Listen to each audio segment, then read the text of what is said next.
Well. Just under a year and a half after the retail trading community had its eyes blown wide open by basically having money stolen from it, I'm referring to January 28th, 2021, where retail figured out they could take away the buy button. I'm talking about GME, AMC, NOK, BB, Kohrs, the list goes on and on and on. Well, Congress, particularly the House, looked into this event and surprise, they agree. Worrisome business practices, inadequate risk management, the clear need and desire for proper legislation and reform, they're on board with us. But as you're about to find out from some of the filings we just got, they're basically shrugging their shoulders and said, hey, that really sucked to be you in the past, and maybe we'll do our best to try to fix it in the future. As I get through this video and I touch on what was discussed by the House and what they found and their opinion of it, some of the facts and figures are going to be jaw-dropping and other parts of it are going to make your blood absolutely boil. So remember, don't shoot the messenger here, but what you're about to hear and what you're about to see, it's truly insane. Now, throughout this video, I am going to be citing some sources and I'll make sure all of those links are in the description below. With all that out of the way, let's get right into it.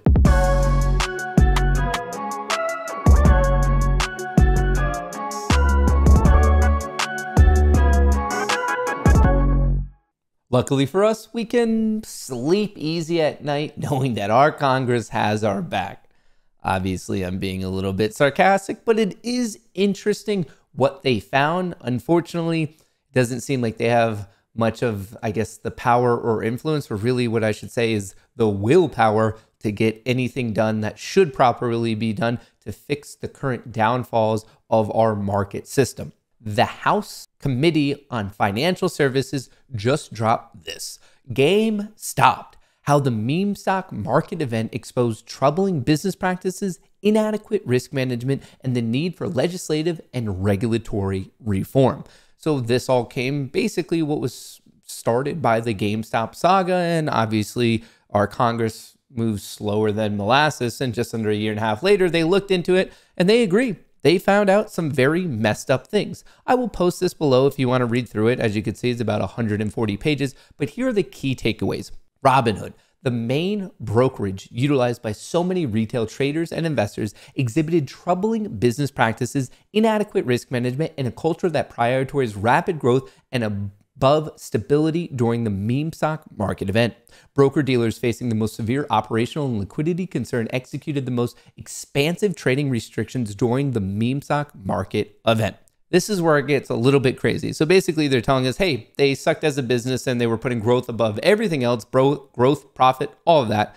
But the numbers are really what's crazy here. The DTCC, also known as the Depository Trust and Clearing Corp, that's the organization that when someone buys and someone sells, and we're talking about a 2-day settlement, that's the organization, basically a cabal of all these brokerages and market makers. They're like, oh, okay, this person bought, this person sold, like, let's get the money over here, let's get the stock over here, from one broker to the other. So they're like the ones who kind of do all that type of matching when the trades are settling. So anyway, the DTCC waived 9.7 billion with a B of collateral deposit requirements on January 28, 2021. The DTCC lacks detailed written policies and procedures for waiver or modification of a disincentive charge and calculates for brokers that are deemed to be undercapitalized and has regularly waived such charges during periods of acute volatility in the 2 years before the meme stock market event. So basically they're saying, hey, we kind of have this like unknown or hard to digest rule set of how much capital you should have with us, because remember,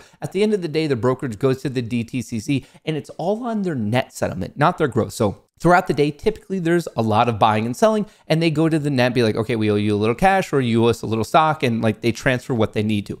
But in certain events, such as January 28th, 2021, there's a huge imbalance on one side, as in buying. So they have to have all of the money sitting at the DTCC to buy all that stock, and they didn't have enough money. And when they start to look at the rules, which of course are unknown to the public, the House, Congress itself, financial services even said these rules are confusing, they're not appropriate, and they're hard to apply, and they don't really make much sense. It's truly insane. Those are the key takeaways, but I want to dive into some of the other couple things I found in here that stood out to me Now, I do implore you, the best breakdown of this by far was from Dave Lauer, so I'll make sure to link that Twitter below and you can see his breakdown of the major things. But the things I want to share to you is when they took away the buy button. Remember, the buy button wasn't taken from everyone, because if the buy button was taken from everyone, well, no one was buying it when people were selling it. Because remember, it was PCO'd, position close only. So when people were selling, someone had to buy. So this wasn't for everyone. It was just mainly the brokerages that a lot of retail traders were on. Please understand that. But when you put so much of retail, the people who are really behind this, into position close only, that means they're only closing. They're either closing or doing nothing. And clearly, when you have this much selling pressure, it's going to go down. But we finally have some numbers to put to that. The total dollar amount of GME held by Robinhood Markets customers decreased from a peak of $2.6 billion before the firm enacted trading restrictions on the 28th down to $1.2 billion, as in there was a $1.4 billion drop off. The total dollar amount of AMC held by Robinhood customers decreased from $1.3 billion down to $411 million. That's a change of $900 million in the same time frame. Ultimately, these trading restrictions and outages limited market access for ordinary retail investors and undermined confidence in market integrity. Obviously. So we're all on the same page of, yep, something happened, should not have happened. And now we're getting to the point of like, what are you going to do about it? And that's the frustrating part, because that's exactly when Congress is, I don't know, that type of a deal, which rightfully so is truly insane. And I think you have a right to be frustrated. The other thing I want to highlight to you is right here. Finally, the committee's investigation discovered evidence of multiple broker-dealers, third-party clearing operations, market makers, public stock exchanges, and others suffering technology outages during the meme stock market event. Outages are particularly concerning among market makers who are, by many accounts, lightly regulated and play an increasingly significant role in executing retail trades. So right there, lightly regulated. Like, now our Congress has clearly admitted that they know market makers are lightly regulated. I don't know how to drive this home even more, because it sounds insane that it's actually in a government document. And now skipping forward a little bit, instead, Robinhood was solely reliant on its market maker firms to execute trades, most of whom were struggling under significant operational stress in the face of historic volume and volatility. Had the market makers Robinhood routinely routed orders to have been unable to accept its order flow, the company would have been unable to execute trades for its customers. When people are talking about systematic risks and a point of failure, this is the roundabout way to explain that. This is in reference to Citadel Securities, who is the market maker for Robinhood, the retail wholesaler, whatever you want to call it. That's who they're referring to. And in this scenario, now Congress is understanding that if you rely on this one person, because contractually they have to, because that's what payment for order flow is, PFOF, it's all going directly right to Citadel. If they failed, that is a systematic risk. And I guess you could play cute with how you want to define it, but it's so blatantly in front of our faces. And now clearly, because of this write-up from the House, from Congress, they're allegedly all on the same page. So it's insane that we're still talking about some of this stuff, because the government has admitted it. They see where it went awry. And now we're at the point of like, okay, cool, we're on the same page. You admit it. And like, I guess, sure. This is just so ridiculous.